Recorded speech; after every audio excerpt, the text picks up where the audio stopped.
Welcome to the Insomnia Project. Sit back, relax, and listen as we have a calm conversation on hopefully a mundane topic. I know some of my listeners have been saying that they enjoy the topics and they find it intriguing. That's not what we're trying to do. We're just trying to have a calm conversation. But if you do find this particular episode interesting, I hope you're able to just sit back and enjoy it. Thank you for listening. My name is Marco Timpano, and joining me today is a friend who happens to be an award-winning playwright, screenwriter, and now a novelist. His first novel, Thunderbolts and Dunderheads, a mysterically funny novel by Todd McGinnis, is adapted from his novelization of the award-winning farcical stage comedy, Thunderbolts and Dunderheads. I want to welcome Todd McGinnis to the Insomnia Project. Welcome, Todd. Thank you very much, Marco. It's great to be here. Okay, before we go any further, I need to know what a mysterically funny novel means. Well, I'm a cheesy marketing kind of guy, and I love to make up words. Thunderbolts and Dunderheads is a novel about Iris, the goddess of rainbows, going to Mount Olympus for a promotion, and then her day goes horribly wrong from there, and hilariously wrong from there. And I was trying to indicate in the title, that it's a funny book or whatever, and I was like, it's a hysterically funny book. And I was like, no, wait, it's a myth-sterically funny book. Because so great. Greek gods, Of course, of course. And what is your favorite myth, Greek myth? Oh, there's so many. I would actually probably say it is. I was gonna blank on the name for a moment. Sisyphus. Oh, the myth of Sisyphus, and part of the reason it's my favorite Greek myth has a little bit less to do with Greek mythology and more to do with Warner Brothers cartoons, because there's a really good documentary I saw with Chuck Jones, who is the creator of many of the greatest Warner Brothers cartoons and characters, Bugs Bunny and Wile E. Coyote, and he was talking in that about how Wile E. Coyote was conceived as Sisyphus, the character who is eternally rolling a boulder up a hill only to have it roll back down, and he has to start again. And I've never looked at Wile E. Coyote the same way since. Oh, that's wonderful.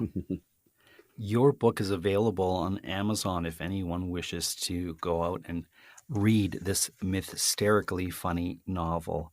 And we will have it in our show notes, the link, in case anyone is dozing off and doesn't want to write it down. Is that all right with you, Todd? That is absolutely wonderful, yes. I wanted to talk about your piano-playing cat that you do duets with. And you refer to this style of music as cat jazz. Is that correct? That is correct. Cat jazz is something the boy invented. I refer to him as the boy. His actual name is Mr. Burns. So it's a Simpsons themed thing.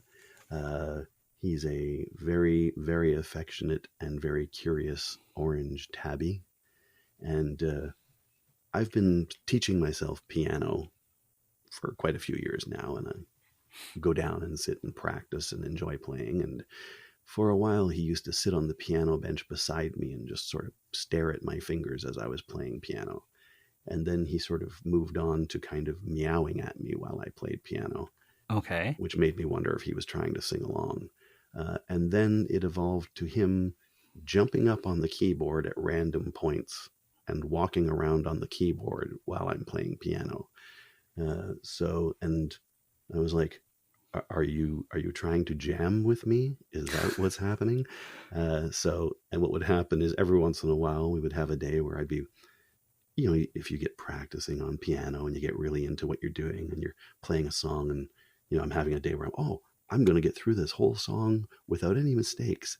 And then without any warning from nowhere, this giant ball of orange fur comes flying through the air and lands on the piano keys. And spoils the take, but makes me laugh a great deal. So he's he's started playing, and at one point I commented my wife, I said, I think he's going to just start playing without me soon.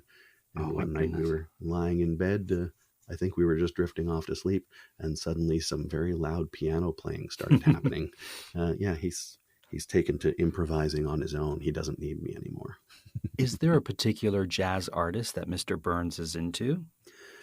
Well, I'm just going to guess based on the style of his playing that he's kind of a Miles Davis guy. I see. It's definitely a cool cat, is what you have It's living in all your home. improv and it's never the same thing twice.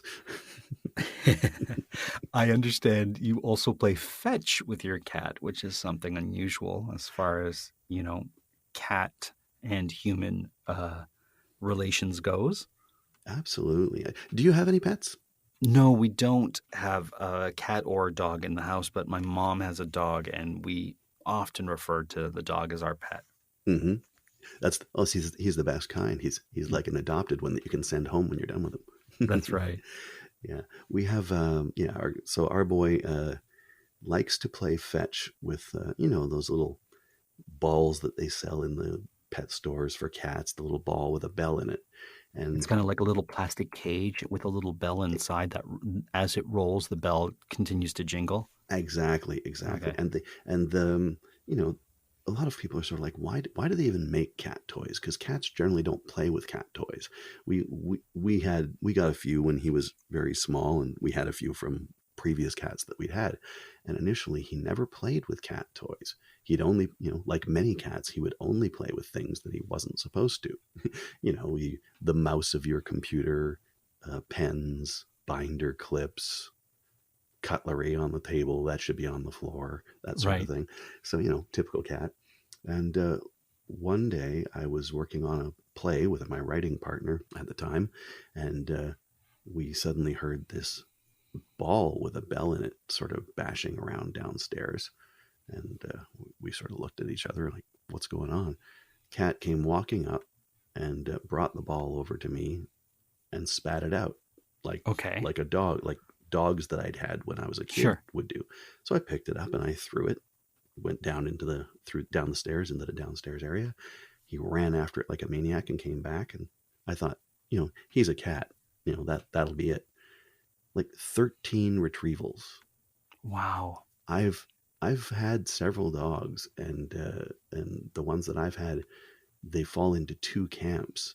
One camp will return it 3 or 4 times, and then after that, it turns into a game of keep away, Right. where they run around and make you chase them. And the other one we'd had was a border collie, very, very clever dog.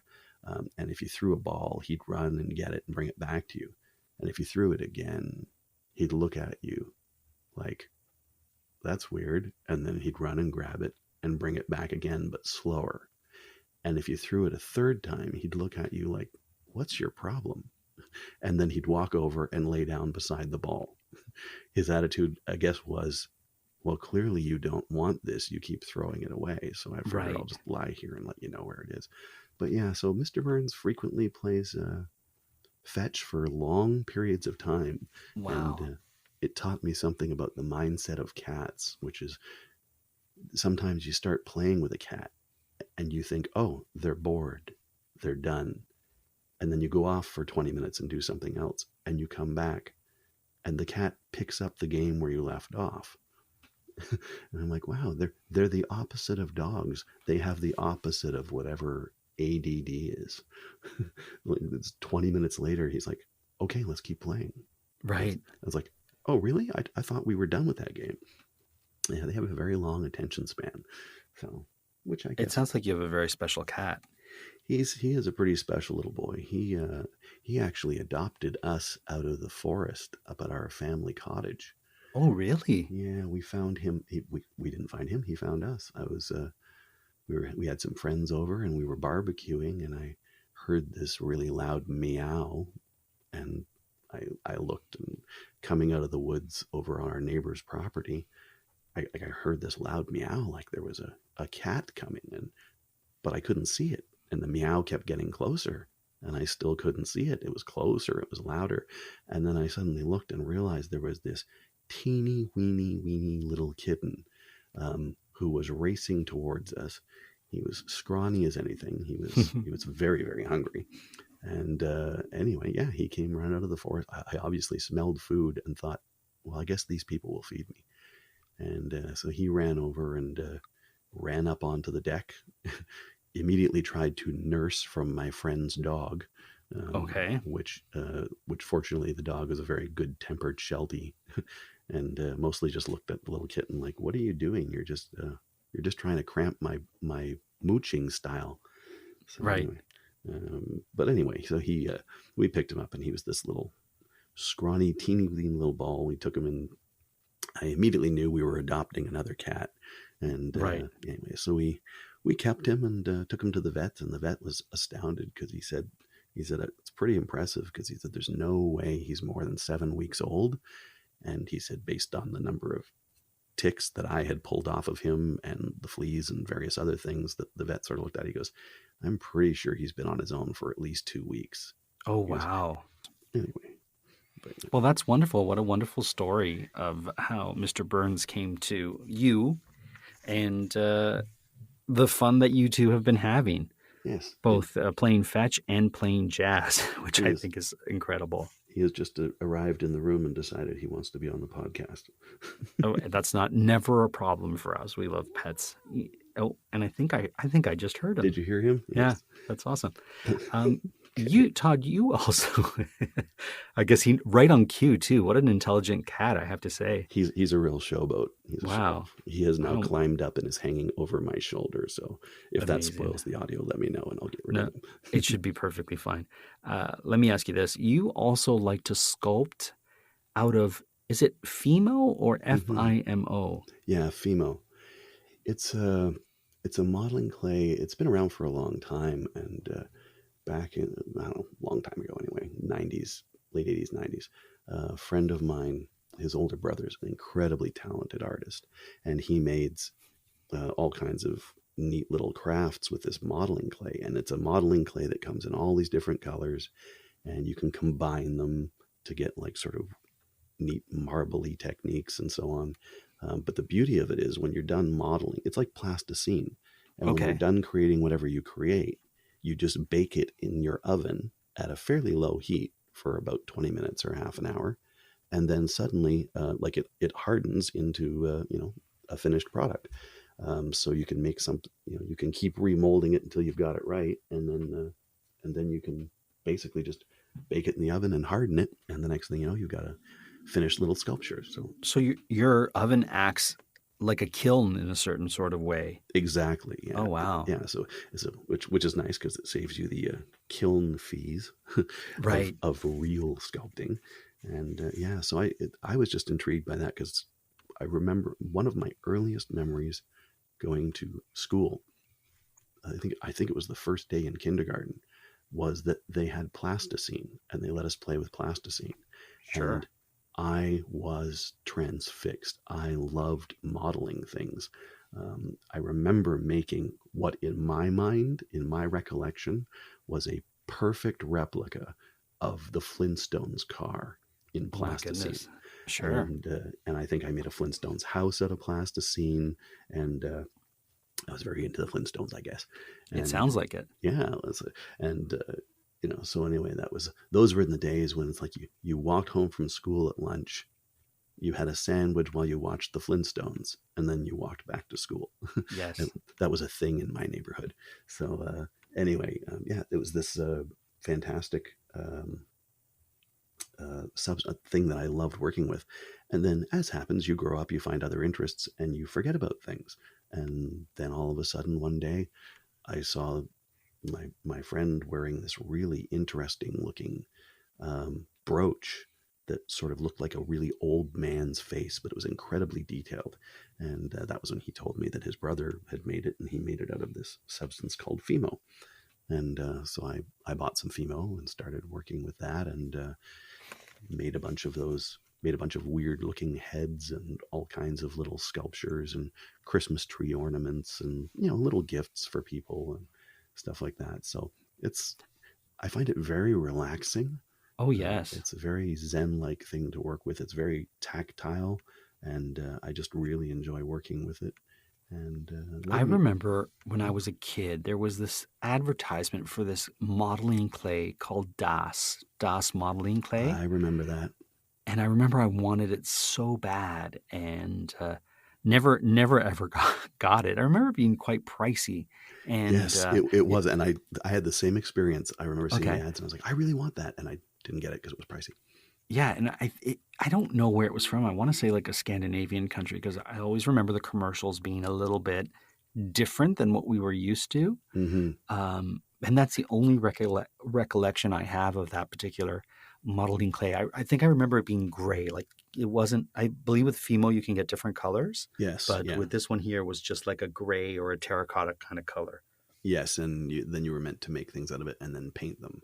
Oh, okay. Which I'm not particularly adept at painting, so that would also have made it a no-go for me. So I liked working with Fimo because I'm like, okay, I want this to be these colors. And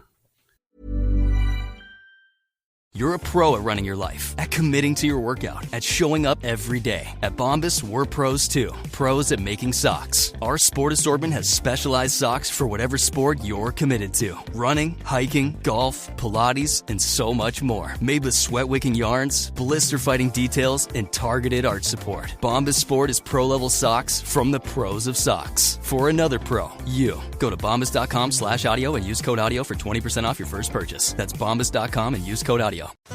Finding ways to be financially savvy is a smart move, and knowing you could be saving money for the things you really want, like that dream home or new ride, is a great feeling. That's why the State Farm Personal Price Plan can help you save when you choose to bundle home and auto. Bundling, just another way to save with the Personal Price Plan. Prices are based on rating plans that vary by state. Coverage options are selected by the customer. Availability, amount of discounts and savings, and eligibility vary by state. okay, my cat has decided that he wants to attack the microphone. He just wants to make his presence known. He really does. It's very important to him to be the center of attention. Which on an audio podcast, he's unaware that no one can see him, which is too bad because he's really showing off right now. But I got into modeling clay. Do you have any hobbies like that? Do you work with like arts or crafts? I do. I'm very crafty. I'm very, I've got a good artist hand, if you will. Like I'm pretty decent at doing some artistic things. Mm-hmm. So for example, I've mentioned this on the podcast before, but I had a kit of a gingerbread house for Christmas, and I didn't do it for Christmas. So they come in a box and they're pre-made, like the house sculpture is already pre-made, mm-hmm. and you just have to take everything out and start decorating it. Well, I got busy around Christmas, or I didn't get to it. And so I thought, okay, I'm going to make a Valentine's Day gingerbread house.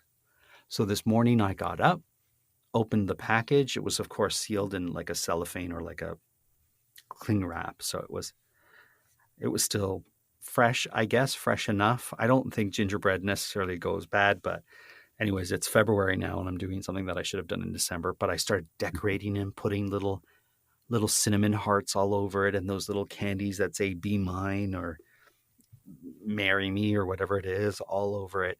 And my wife came down, Amanda, and she saw, and she's like, "This is what you've been doing since 7 this morning?" I'm like, "Yes." And she goes, "It looks really, really nice, actually." So I'll take a photo and I'll put it on our Instagram page for people to see. But that's what I did this morning. But I do have I'm a good calligrapher, and I'm pretty good when it comes to cutting and pasting, if you will.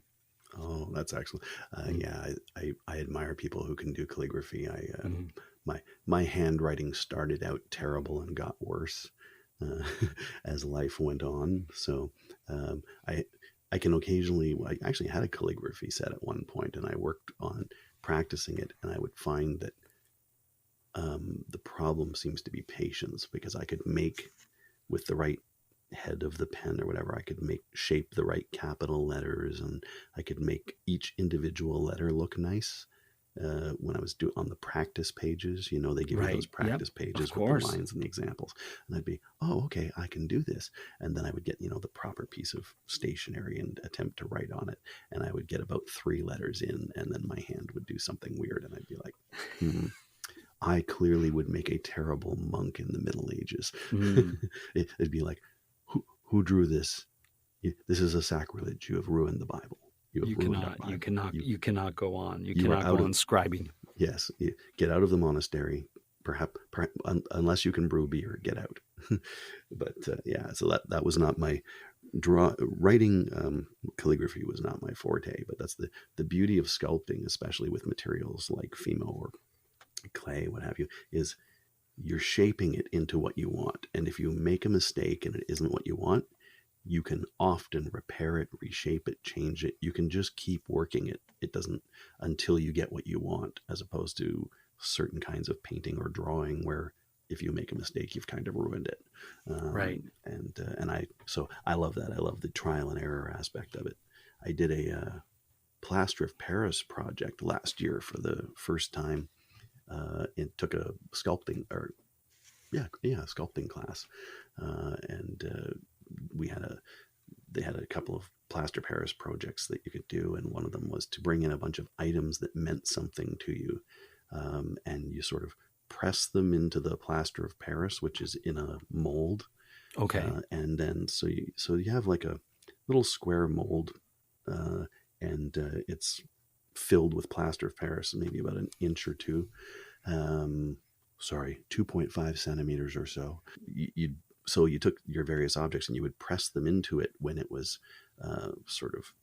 it was beginning to sort of set. So it had kind of a interesting texture to it.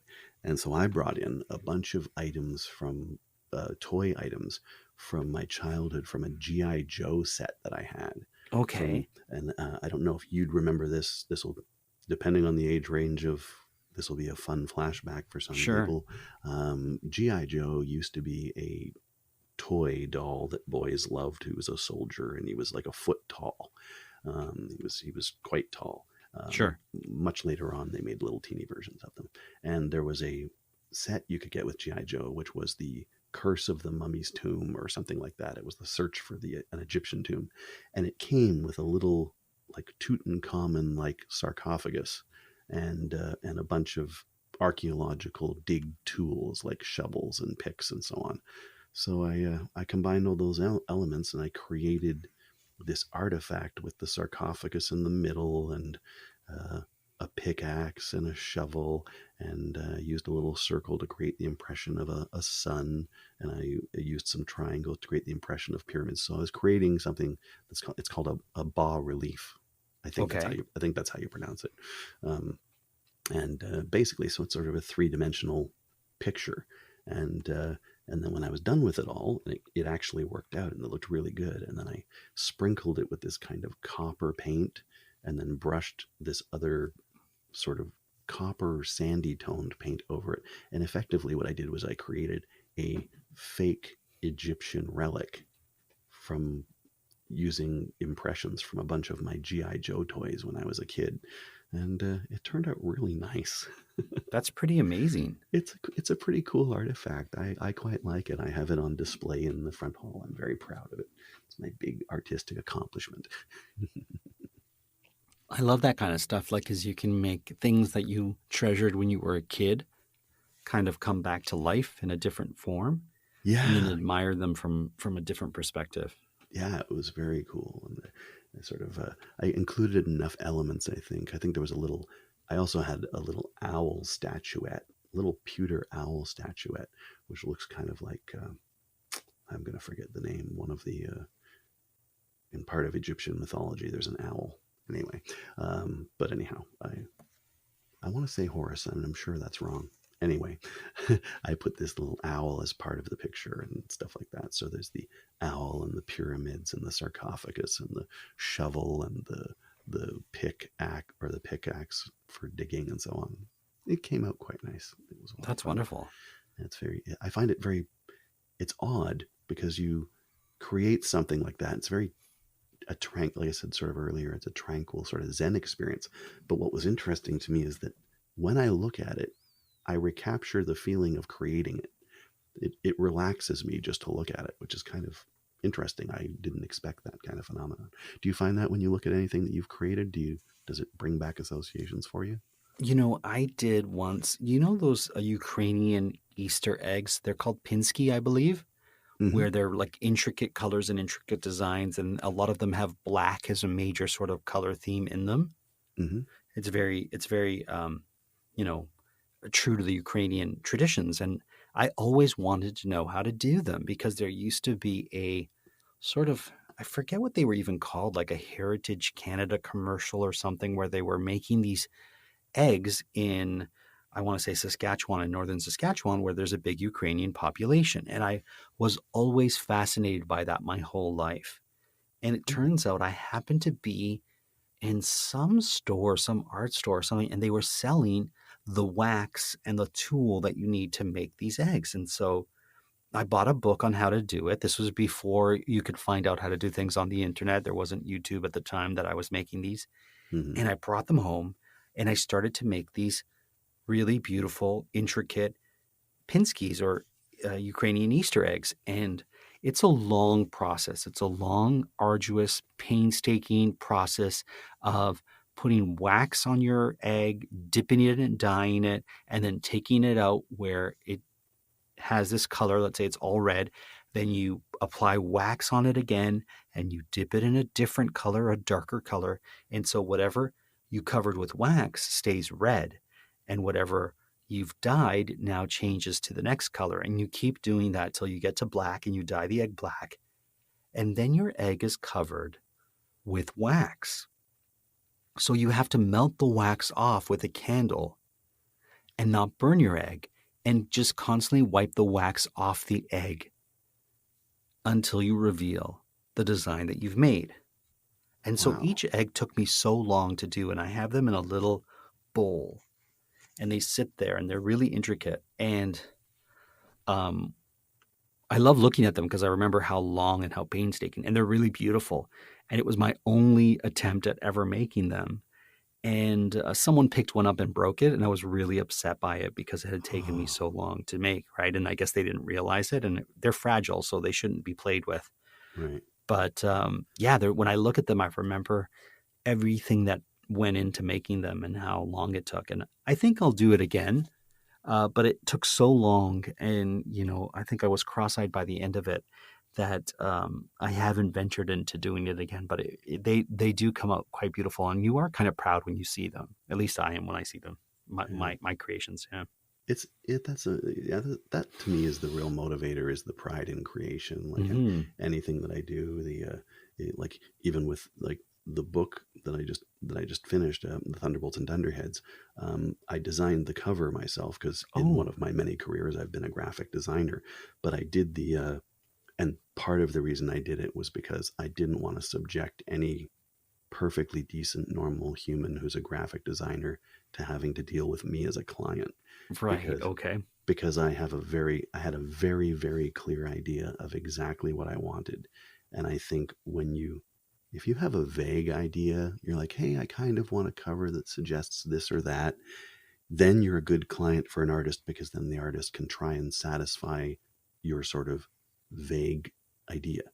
Sure. But if you have a really absolutely clear idea of what the picture is going to be, if you can, you should draw it yourself, because otherwise you're going to drive some poor graphic designer crazy, because what you really want to do is draw it yourself. Right. And so I was like, and although my drawing skills are limited, but fortunately computer technology enables me to compensate for my weaknesses. And also I had a very simplistic idea. I wanted to create a very sort of cartoony, childlike cover to try and convey the sort of silliness of the novel, so that nobody would pick the novel up thinking, oh, this is a serious treatise on Greek mythology, right, and then be horribly disappointed when a whole bunch of silly things happen. I do my best for truth in advertising, but every time I look at the cover of it, it makes me smile, because it's just so childlike and silly. It's basically the image on the cover is a sort of, if you think of like little Lego figures, like or little Lego people from the Lego movie, like the little round yellow heads. Right. So it's like Iris, the goddess of rainbows, is depicted as a little round yellow head with like a triangle body that's her rainbow colored dress, and she's sort of screaming and running away from Zeus, who's up above some clouds holding some thunderbolts in his hand, ready to throw them at her. Right. And it's just, I know it might sound like an alarming image, but it's actually just an adorably cute, kind of hilarious image. Right. I don't know why, but I find it very, very funny. Well, it sounds like you made your client happy. Yes, I did. It's like, and he was remarkably easy for me to deal with. That's so great. Well, listen, you can pick up a copy of that book on Amazon called Thunderbolts and Dunderheads, a mysterically funny novel by Todd McGinnis. It's been just so wonderful having you on the Insomnia Project. We've come to the end of the episode, if you can believe it. I can't thank you so much for having me on. This was so much fun. I actually do love listening to this project, and I find it I don't have insomnia, but I find it very calming and wonderful to listen to. So it's part of my regular listening now. Oh, well, thank you so much, Todd. You know, we have so many people who listen just for the fun of listening to it, or they find it relaxing. They'll listen in the morning when they're getting ready for work or school or whatnot. So we appreciate all our listeners, and thank you for being a part of the show today. My pleasure. Thank you for having me. As always, we hope you listen and enjoy, I guess is the right way to end this one, because it sounds like Todd's not going to sleep, and if you don't, that's great too. Until next time, I'm Marco Timpano.